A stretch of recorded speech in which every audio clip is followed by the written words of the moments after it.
going to try to make this brief because this damn video is really trying it with me. The color is off because before it was a lot brighter than it was. Now it's freezing and I'm just over it. Okay.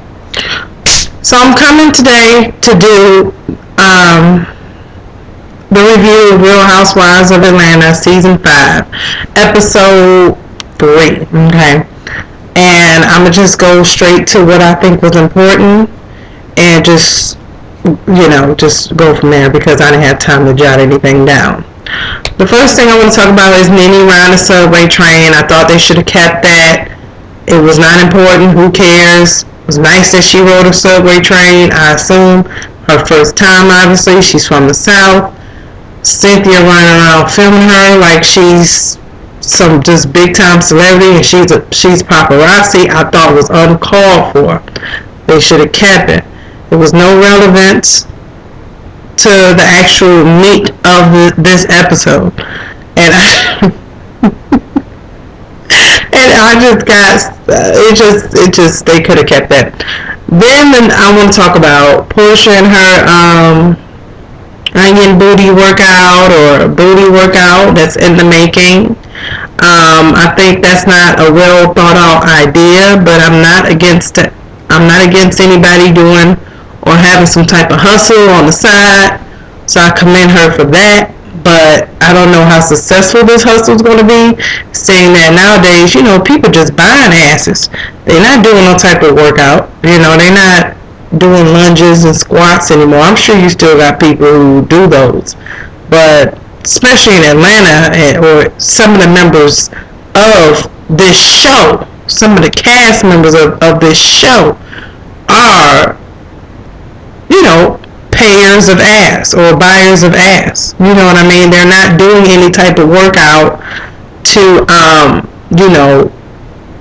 make their ass bigger. They just cash a check, go, set an appointment up and get, the ass injected or what have you. I don't agree with that lifestyle, but hey, people do what they want to do. Moving on, Kim and her non-existent house, or soon to be evicted house. She's soon to be homeless or what have you. I don't understand Sweetie always being around, sitting with her and Corey, not doing anything. She's just sitting there looking so dumbfounded, and her hair is a mess. The makeup she just look a mess. Oh, they need to get rid of Sweetie. I don't even know why she has an assistant. She don't do anything. What do you need an assistant with? Who told you to get pregnant again? Just like I said on the last video, no one told you to get pregnant. You know your financial situation. You know Corey's not doing that well, and you're not getting that much money from this show, Real Housewives. So stop popping babies like you don't have no sense. And then you smoke all the time, you drink all the time. That's why you look old in the face, and you just, I don't know, you don't need to be having no more kids, girl. You should have closed it up, got the tubes tied after, what's the little boy named, KJ, or probably after the girls. Some people will argue the oldest girl you had, because in a minute, Corey ain't doing well. You're going to be back with, cheating with Big Papa, or whomever else, smutting out with somebody else to get a few hours, and popping somebody else's baby. But you just look gross to me. I don't see how these men be getting you. But whatever. Moving on. Let's talk about... there wasn't too much of Candy on this episode. Yeah. Like I said, she's still looking tacky. Can't dress. Hair is a mess. Most of the time. So that's how I feel about Candy. Of course, the last juiciest part of this whole episode, probably going to be the whole season, was Miss Kenya Moore and this non-factor Portia chick. I don't care, because a lot of people on this girl Portia's side, and I don't know why. Because let me tell you, let me set this straight. I do think Kenya Moore has a messed up problem. I'm not saying I do believe her attitude is horrible, so I do agree with most people on that. And I do agree she's not as classy as she may appear, or just by her title as Miss USA, you would expect for her to have some type of class. I don't know, but she does not. I think she has some, just not much. Okay, so I do agree with that, and I do think she's very inappropriate with some of the comments or outbursts that she makes, or gestures like grabbing a microphone and saying the girl had vagina out. On the first episode, I believe, who had her everything exposed. I think Kenya Moore handled that with complete just she handled that just in a trashy way. So I do agree with everybody with what they say about her past run-ins with other members of the cast of the Housewives, or other cast members of the Housewives shows. I do agree, and I do agree Kenya was out of line. But in this case, I'm all for Kenya Moore, and I'm Kenya Moore on this, because let me tell you, I can't stand a chick. Let me tell you, I cannot stand a chick that lives off of a man, whether it's her husband, boyfriend, whomever, doesn't work, not trying to work, you know what I'm saying, expect everybody to kiss her ass just because who you are married to, and expect everybody to respect you just because whom you are married to. And I just can't stand women like that. I also can't stand this whole mindset of just because I come from family, or just because certain family members of my family are about or of a certain statue, that I need that respect as well. Bitch, no you don't. Okay, let me break this down for y'all who have a hard time understanding this. This is America. That's first off. I don't care if you're from the South, North, Midwest, or whatever. If you were born and raised on this American soil, you should know that having a job and having a work ethic and being able to work is highly important over here. I know it's not important in many other countries, but we're not talking about other countries right now. We're talking about America. Portia, your ass needs to have a job, period. I don't care. Unless you want some type of handicap, your arm is disabled, you got some type of mental illness, or you're just basically not in a predicament to work. I believe you should have some type of job, even if it's just a part-time job, 4 hours a week, waiting tables at Ponderosa, bitch.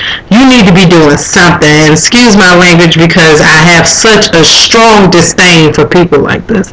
Nobody owe you shit in this life, okay? Don't nobody owe you a piggyback ride or ride on a coattail just because they made a way for themselves and made a name for themselves, and just because you happen to be their wife. Yes, I do believe they're supposed to support you and all that, but they're not supposed to take care of your ass when you are able to take care of yourself, period. I can also understand if you had, let's say you were a new mother and you had, little babies that you had to, you wanted to stay home with and raise while he's out. I understand that too, because your babies are small and, they need attention and care 24/7, you know what I mean, because they're small. I understand you not working then. But if you don't have no kids, or your kids is grown or halfway grown, they teenagers or whatever, and your ass sitting at home while your mate is outside working, I don't care if that, because some people, I understand, some people, that's what they want. That's how their marriage works. They'd rather have somebody at home, you know what I'm saying, while the other spouse is out working. But to me, you know what I mean, I don't like that, you know what I mean, because to me, if you don't work, people tend not to respect you, including your husband or wife or whoever. And I believe you leave room for another person to take your spot, you know what I mean, as the wife or as the husband, if you're the one that's not working. I do believe no income means no power in your relationship or in your marriage. That's just how I feel, you know what I mean, and I know a lot of people believe that too. I'm not saying you should disrespect somebody who doesn't have a job. I'm not saying that, or you should mistreat people, because I believe and I respect everybody. It's just if you the type of person that expects somebody to kiss your ass just because who you married to or who you're related to, I can't stand you. Because you need, I do agree with what Kenya said, you do need to make a name for yourself. You know what I'm saying? You need to be known as whatever, Portia, whatever your name is. You need to have a title that you have. That's outside your husband, that's outside your grandfather who's a civil rights leader. If not, you ain't nothing, period. And I strongly believe that if it wasn't for your grandfather, who I'm hearing was a great civil rights leader, you probably wouldn't even be doing these charities that you're doing. So you just seem like a typical basic ass groupie to me, who just looked up, you know what I mean, and got a husband with money. I'm sorry, that's just how I see you. Kenya Moore, she's not, I agree, she doesn't have the best attitude or disposition, but I do agree with what she said. At least Kenya Moore does have somewhat of a name for herself. Yes, the movies were not blockbuster hits, they probably were not successful, but she is known as Kenya Moore. Like, when you see Kenya Moore, well, at least most black people know Kenya Moore, you know her as Kenya Moore. You don't know her as such and such wife or such and such granddaughter or such and such. And I respect that as a woman myself. I like to make a name for myself. You know what I mean? I'm not about, being known as someone's wife.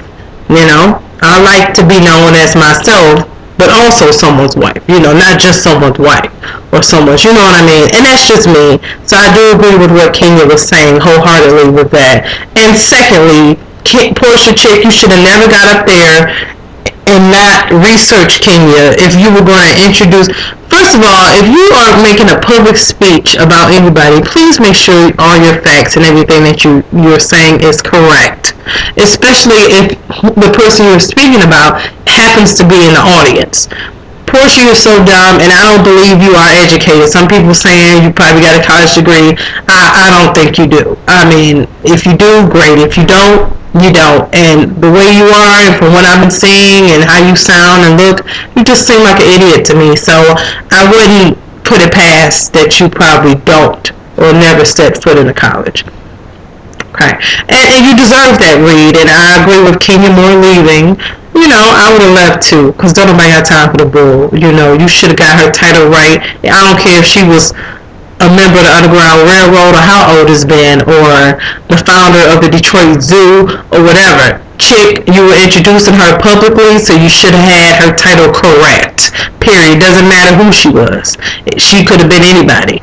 You are speaking about that person publicly and you are introducing them. Bitch, have your facts right. Period. Anybody who disagreed, that's your problem. Okay? Because to me, it's just common sense. That's just how I feel about this episode. Please comment, rate, subscribe on this video. Sorry, due to the lighting and it's freezing from time to time. It's just being an ass. So forgive me for that. This is my second run recording this video, by the way, because the first time was really messed up.